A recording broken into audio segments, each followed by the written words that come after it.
आप सीएजी की चर्चा को जारी रहने दीजिए। विपक्ष से मेरा अनुरोध है, बार बार डिस्टर्ब मत करिए। माननीय अध्यक्ष जी, आप बैठिए, बैठिए रवि जी, बैठिए प्लीज, बैठिए। माननीय अशोक अध्यक्ष गोयल जी।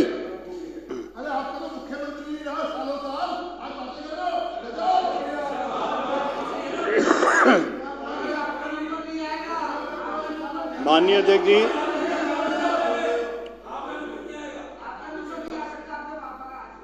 माननीय अध्यक्ष जी, अध्यक्ष जी, ये पर्सनल अटैक करने का क्या मतलब इन लोगों का?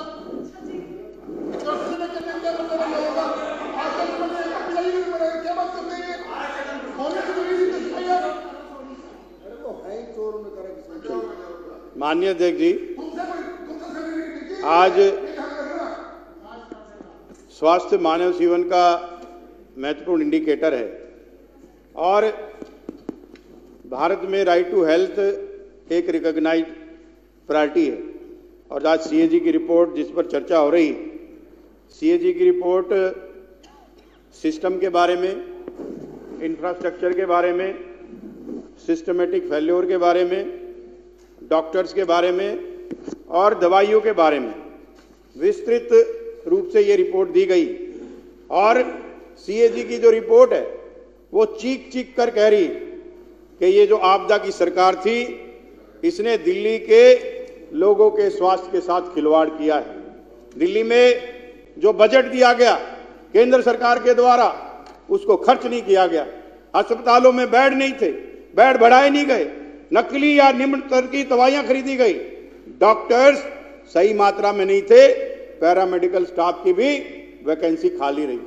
इनके बारे में सिर्फ एक बात कही जा सकती है कि जब रोम जल रहा था तो नीरो बांसुरी बजा रहा था। इनकी हालत ऐसी थी। मैं आपका ध्यान पैरा 1.9 पेज 10 पर लेकर जाना चाहता हूं। माननीय अध्यक्ष जी, आयुष्मान भारत योजना सितंबर 2018 में भारत के यशस्वी प्रधानमंत्री नरेंद्र मोदी जी ने इस देश के अंदर जो गरीब लोग हैं उनके इलाज के लिए एक योजना लेकर आए, आयुष्मान भारत योजना। इस योजना में 35 करोड़ से भी ज्यादा कार्ड अभी तक इशू हो चुके हैं, 7.5 करोड़ से भी ज्यादा लोगों का इलाज हो चुका है। लेकिन इस अंधी और बहरी सरकार ने दिल्ली के गरीब लोगों के लिए इस आयुष्मान योजना को लागू नहीं होने दिया। और अगर आपकी दुश्मनी बीजेपी से थी, आपकी दुश्मनी नरेंद्र मोदी जी से थी, लेकिन दिल्ली के गरीब लोगों से आपकी क्या दुश्मनी थी? ये रिपोर्ट चीख चीख कर पूछ रही है कि आयुष्मान भारत योजना आपने लागू क्यों नहीं की। मैं धन्यवाद देना चाहता हूं हमारी माननीय मुख्यमंत्री जी का कि 20 फरवरी को जो पहली कैबिनेट मीटिंग हुई उसमें जो सबसे पहला फैसला लिया उसमें आयुष्मान भारत योजना को लागू किया। अब अगर किसी गरीब के घर में कोई बीमार होगा, उसको ऑपरेशन कराने के लिए अपने घर को गिरवी नहीं रखना पड़ेगा। अब किसी के घर में कोई बीमार होगा तो उसको मां के और बहन के जेवर गिरवी नहीं रखने पड़ेंगे। अब किसी के घर में होगा कोई बीमार, इलाज कराएगी रेखा गुप्ता जी की सरकार। आदरणीय अध्यक्ष जी, कोविड के दौरान जो कुप्रबंधन दिल्ली के लोगों ने देखा, केंद्र सरकार ने 907.76 करोड़ रुपए इस दिल्ली सरकार को दिए, लेकिन इस दिल्ली सरकार ने 665.14 करोड़ यानी कि 242 करोड़ रुपया खर्च नहीं किया। कोरोना का मंजर हम सब के सामने, आंखों के सामने अभी भी गूंज रहा है। देश और दुनिया कोरोना महामारी से जूझ रही थी। दिल्ली के कितने भयावह हालात थे, लेकिन दिल्ली की सरकार अपने शीश महल में और शराब नीति के घोटाले में मस्त थी। लोग अनाथ हो गए, लोगों के सर से मां और पिता का साया उठ गया, कितने बहनों के सुहाग उजड़ गए, कितनी मां की कोख खाली हो गई। लेकिन इस दिल्ली की सरकार ने केंद्र सरकार द्वारा दिया गया पैसा खर्च नहीं किया गया। अस्पताल में बेड नहीं थे, ऑक्सीजन नहीं थे, इंजेक्शन नहीं थे, दवाओं की कालाबाजारी जारी थी, लेकिन इस लापरवाही सरकार ने पैसे को खर्च नहीं किया गया। इससे ऑक्सीजन खरीदी जा सकती थी, बेड बढ़ाए जा सकते थे, रेमडेसिविर के इंजेक्शन खरीदे जा सकते थे, दवाइयां खरीदी जा सकती थी। जो प्रवासी नागरिक जो इन्होंने आनंद विहार बस टर्मिनल पर छोड़ दिए, उनके लिए बस की व्यवस्था की जा सकती थी, उनके लिए ट्रेन की व्यवस्था की जा सकती थी, लेकिन इस गूंगी बहरी सरकार ने कुछ नहीं किया। मुझे याद है अप्रैल 2021 का मंजर, बत्रा हॉस्पिटल में ऑक्सीजन की कमी से 12 लोग मारे गए, जयपुर गोल्डन हॉस्पिटल में 20 लोग मारे गए, गंगाराम हॉस्पिटल में 20 लोग मारे गए। मुझे टीवी पर अभी भी ध्यान है, बत्रा हॉस्पिटल के डायरेक्टर टीवी के ऊपर रो रहे थे कि इस दिल्ली सरकार ने ऑक्सीजन नहीं दी। ये दिल्ली सरकार से वो 4 दिन से गुहार लगाते रहे, लेकिन इन्होंने ऑक्सीजन नहीं दी। मैं माननीय अध्यक्ष जी, इन सब काम के लिए ये जितने भी सामने बैठे हैं और पूर्व मुख्यमंत्री, इनको पर उन लोगों की हत्या का मुकदमा होना चाहिए। आदरणीय मुख्यमंत्री जी,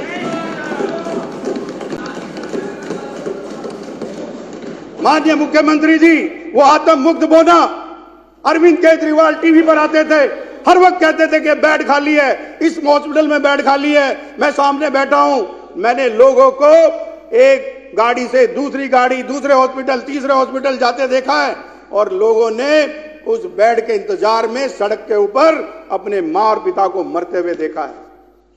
ये सीएजी की रिपोर्ट कह रही है, शमशान घाट, सुभाष नगर, सराय काले खान, निगम बोध घाट, सारे शमशान घाट भर गए थे। एक एक दिन 10-10, 12-12 घंटे लोग चिता जलाने के लिए इंतजार कर रहे थे। सिर्फ उनका एक ही फोन आता था कि मेरे माता और पिताजी की मौत हो गई है। एक मिनट, और अशोक जी एक मिनट बैठ जाइए। हमारे बीच में केंद्रीय राज्य मंत्री प्रोफेसर SPS बघेल जी आज LG गैलरी में उपस्थित हैं। सदन उनका स्वागत करता है। अशोक जी शुरू जारी रखिए। कह रहा था कि लोगों के फोन सिर्फ इसी काम के लिए आते थे कि मेरे माता और पिता की डेथ हो गई है, कम से कम वहां एक दिन खड़ा ना होना पड़े। कितने शर्म की बात थी। गोपाल राय जी कह रहे थे कि हेल्थ इंडिकेटर में दिल्ली नंबर 1 था। ये कौन सा हेल्थ इंडिकेटर है गोपाल राय जी, मैं आपसे पूछना चाहता हूं, जिसमें लोग सड़क पर मर रहे हैं, ऑक्सीजन नहीं है, बेड नहीं है, एक बेड पर 2-2 मरीज सो रहे हैं। ये कौन सा हेल्थ इंडेक्स है गोपाल राय जी? ये जवाब दिल्ली के लोगों को आपको देना पड़ेगा। टीवी पर सिर्फ प्रेस कॉन्फ्रेंस करने से हेल्थ इंडेक्स नहीं होता है। आदरणीय माननीय अध्यक्ष जी, इन्होंने मोहल्ला क्लिनिक की बात की। सबको मालूम है कि मोहल्ला क्लिनिक सिर्फ हल्ला क्लिनिक था, पब्लिसिटी होती थी, उसके अंदर किसी तरह का कोई इलाज नहीं था। एक एक मोबाइल पर 100 लोगों का इलाज होता था। भारी भ्रष्टाचार का कोई अड्डा था। गोपाल राय जी तो आपका मोहल्ला क्लिनिक था। ये दिल्ली के सामने, दुनिया के सामने, जब आपका भ्रष्टाचार लोगों के सामने आएगा तब आप बताएंगे कि ये हेल्थ इंडेक्स था या मोहल्ला क्लिनिक था। करनैल सिंह जी आप बैठ जाइए।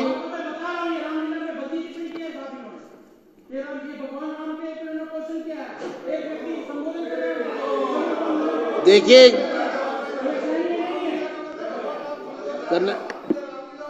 माननीय अध्यक्ष जी, करनैल जी आपका पॉइंट ऑफ ऑर्डर है। माननीय क्या है अध्यक्ष जी, बताइए। माइक खोलिए, 1 मिनट बैठ जाइए आप। इन्होंने भगवान राम की रामलीला के ऊपर एक हमारे अशोक गोयल जी जो बोल रहे थे स्वास्थ्य के ऊपर, उन्होंने भगवान राम पे एक भद्दी टिप्पणी रामलीला के नाम पे की है कि ये रामलीला कर रहे हैं यहाँ पे। ये रामलीला नहीं है, ये सेम है। आपको इसके लिए पूरे सदन से माफी मांगनी चाहिए। ऐसी ये सानिया नहीं होगा। नहीं, किसने की है? सदस्य का नाम बताइए। आपने? अजय दत्त जी आप अपने शब्द वापस लीजिए, माफी मांगिए सदन से। आप या माफी मांगे, आप सदन से माफी मांगिए। अनिल झा ने बोला, अनिल झा ने बोला। 1 मिनट, सब लोग बैठ जाएं। इसमें माफी मांगे ये सदन 1 मिनट, सब लोग बैठ जाएं। आप भी बैठिए। जो सदस्य अनिल झा को बोलिए कि वो सदन से इस बात के लिए माफी मांगे। 1 मिनट, तुम्हारा विषय नहीं है, बैठ जाओ। बैठिए आप बैठिए। रवि जी बैठिए, भी क्वेश्चन उठा दिए। बैठिए, कुलदीप जी आप बैठिए। ये रामलीला नहीं है, ये सदन चल रहा है। आप भी बैठिए। शिखा जी, उनका पॉइंट ऑफ ऑर्डर। आप भी बैठिए हरीश जी, उनको अपनी पूरी बात कहने दीजिए। बताइए। मैं माननीय अध्यक्ष जी से अनुरोध करूंगा कि अनिल झा ने जो भद्दी टिप्पणी की है इसके लिए सदन से माफी मांगे। सब चीजें रिकॉर्डेड हैं, सब चीजें रिकॉर्डेड हैं। हाँ, देखिए ये अनिल इतनी झा भद्दी है। सदन से आप माफी जैसे मांगेंगे। लोग जो राम पर हाँ। क्वेश्चन करते रहे, इनका आज उसके माइक- सामने डुबकी लगाने की अनिल झा- कोशिश करते हैं हेलो। आप। एक मिनट। बैठ जाइए, बैठ जाइए, बैठिए, आप बैठिए, बैठिए, बैठिए, ये बैठिए। माननीय अध्यक्ष अनिल झा जी, को बोलने दीजिए, आप एक बैठिए। मिनट। ये और हिंदुओं देखो, बैठिए। हिंदुओं की भावनाओं को ठेस पहुंचाने का काम है। हेलो। जी बताइए, एक मिनट बैठिए आप। ये- हाँ जी, ये इन्होंने कहा है कि ये रामलीला नहीं है, इन्होंने कहा ये रामलीला चल रही है यहाँ पर। इससे बड़ी क्या बात हो सकती है? ये सदन है तो सदन की बात करें। आप लोगों ने पहले भी राम के ऊपर क्वेश्चन उठाए और आज भी राम के ऊपर क्वेश्चन उठाने की कोशिश कर रहे हैं। देखिए, ये हिंदुओं की भावनाओं जाइए, को आप ठेस बैठ जाइए। पहुंचाने का काम है। आप बैठ जाइए। मैं माननीय सभी अध्यक्ष जी के सदस्य बैठ माध्यम से- जाएंगे। माननीय सभी अध्यक्ष जी के सदस्य माध्यम बैठ से बोलता हूं जाएंगे। कि वो सदन से माफी मांगे। सभी सदस्य और बैठ पूरी दिल्ली जाएंगे। की जनता से, पूरे भारत से माफी मांगे। अब मैं अशोक जी को, बैठ जाइए आप। मैं देखिए, सदन के समक्ष जो सदस्य ने मुद्दा उठाया है, मैं सदन के सभी सदस्य से आग्रह करूंगा ऐसी कोई शब्दावली का इस्तेमाल ना करें जिससे किसी सदस्य की भावनाओं को ठेस पहुंचे। और भविष्य में भी मैं अनिल झा जी को इस बात के लिए चेतावनी देता हूं कि वो किसी की भावना को ठेस पहुंचाने वाले शब्दों का इस्तेमाल ना करें, कार्रवाई को आगे बढ़ाएं। अनिल गोयल जी, आप बैठ जाइए, आप बैठ जाइए। आप सीएजी पर चर्चा होने दीजिए, सीएजी पर चर्चा होने दीजिए, बैठ जाइए, जारी रखिए। हाँ जी, जारी आदरणीय रखिए, अध्यक्ष जी, आदरणीय जारी अध्यक्ष जी, रखिए।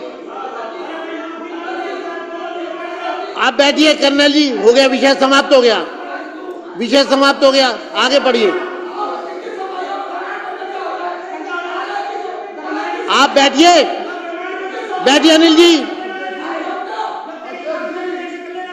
मार्शल्स, अनिल झा को बाहर ले जाइए, अनिल झा को बाहर ले जाइए। अनिल अशोक गोयल जी, अशोक गोयल जी, आप जारी रखिए। आदरणीय अध्यक्ष जी, आदरणीय अध्यक्ष जी, आदरणीय अध्यक्ष जी, अशोक गोयल जी, आप जारी रखिए। आप लोग बैठ जाइए, बैठ जाइए। आप सीएजी की डिबेट को डीरेल करना चाहते हैं, आप बैठ जाइए, बैठिए। अशोक गोयल जी, माननीय अध्यक्ष जी, जिनके दामन दागदार होते हैं वो अक्सर आईना देखने से कतराते हैं। आज सीएजी की रिपोर्ट पर चर्चा हो रही है और ये जारी भागने रखिए। का प्रयास कर आप रहे जारी हैं। रखिए। माननीय अध्यक्ष जी, ये सीएजी की रिपोर्ट चीख चीख कर कह रही है कि दिल्ली के अंदर 32,000 बेड के बजट का प्रावधान था, लेकिन इस दिल्ली की आपदा सरकार ने 1357 बेड बढ़ाए, यानी कि 4.2% ही इन्होंने बेड को बढ़ाया। और एक अस्पताल में एक बेड पर 2-2 लोग सो रहे थे, जमीन पर लेटे हुए थे। ये हालात इनकी सीएजी की रिपोर्ट बता रही है। 382 करोड़ की लागत से इंदिरा गांधी हॉस्पिटल और बुराड़ी हॉस्पिटल के अंदर डिले करने के कारण डिले का बजट बढ़ गया। ये इनके भारी भ्रष्टाचार प्रेम जी, की आप कहानी, अपनी ये सीट पर इनके भारी जाइए। भ्रष्टाचार की कहानी अध्यक्ष जी बता रहे हैं। ये प्रेम जी, अपनी सीट पर जाइए, आप जारी रखिए। मैं आपको चेतावनी दे रहा हूं, आप सीएजी की चर्चा को ध्यान रख लें। सीएजी की चर्चा पूरी होगी चाहे रात के 12 बज जाए, ये आप ध्यान रखिए। विपक्ष के सदस्य कितना भी कोशिश कर ले सीएजी की चर्चा को डीरेल करने का, ये संभव नहीं है। आप बैठिए अपनी सीट पर, आप जाइए, मैं आपको चेतावनी दे रहा हूं। आप जाइए, अपनी सीट पर बैठिए। एक मिनट, हरी जी, अशोक गोयल जी, जारी रखिए। हरी जी एक मिनट रुको, हरी जी एक मिनट रुको ना, एक मिनट रुको। बैठिए बैठिए, अशोक गोयल जी जारी रखिए। जी माननीय अध्यक्ष जी, एक बार कर्नेल जी आप बैठिए, कर्नल जी आपका विषय नहीं है, आप बैठिए। अशोक जी जारी रखिए। माननीय अध्यक्ष जी, अभी सीएजी की रिपोर्ट कह रही है पैरा नंबर 2.2 पेज 14 के स्वास्थ्य विभाग में 5,911 वैकेंसी रही। एमएएमसी, एलएनएच, आरजीएसएच, ईएसएच 2,253 वैकेंसी रही। नर्स और पैरामेडिकल स्टाफ में 21.1 और 38% की वैकेंसी रही। अभी गोपाल राय जी कह रही थी कि ये सारे के सारे उन्होंने ठीकरा अल्जीबेट फोड़ दिया। पूरे दिल्ली के अंदर इस बार सब लोगों ने कहा बहाने नहीं, काम चाहिए, इसलिए ये भाजपा की सरकार चाहिए। ये जो बहाने लगाने की आदत है इनकी, ये सीएजी की रिपोर्ट चीख चीख कर कह रही है। सर्जरी के लिए इतना लंबा समय हॉस्पिटल में लगता था, 2 महीने से 12 महीने। कई बार एलएनजीपी से फोन आता था कि आपकी सर्जरी हो रही है, तब तक पता लगता था कि जिसकी सर्जरी होनी है वो ऊपर चले गए। ये इनका हेल्थ मॉडल था। ये इस हेल्थ इंडेक्स की बात कर रहे थे Gopal Rai ji. Rajiv Gandhi super speciality hospital और जनकपुरी सुपर स्पेशलिटी हॉस्पिटल में डॉक्टर की 50 से 74% की कमी थी। नर्सिंग स्टाफ में 73 से 96% की कमी थी। पैरामेडिकल स्टाफ में 17 से 62% की कमी थी। ऐसी हालात में दिल्ली के लोगों ने ये 12 साल को झेला है। आपको इसलिए हैरानी होगी कि 27 हॉस्पिटलों में से 14 में आईसीयू नहीं, 16 में ब्लड बैंक नहीं, 8 में ऑक्सीजन की सेवाएं नहीं, 15 में मुर्दा घर नहीं, 12 में एम्बुलेंस सेवाएं नहीं। ये दिल्ली सरकार की, आपदा सरकार की, केजरीवाल सरकार की कहानी। ये सीएजी की रिपोर्ट चीख चीख कर कह रही है। मैं माननीय अध्यक्ष जी आपसे ये आग्रह करता हूं कि जितनी भी अनियमितताएं इस सीएजी के रिपोर्ट में दी गई है, इसकी कड़ी जांच होनी चाहिए। और कोरोना के अंदर ये जो ऑक्सीजन की कमी के कारण लोग मरे हैं, इनके ऊपर हत्या का मुकदमा दर्ज होना चाहिए और कड़ी से कड़ी कार्रवाई होनी चाहिए। मैं आपका हृदय से आभार करता हूं। बहुत बहुत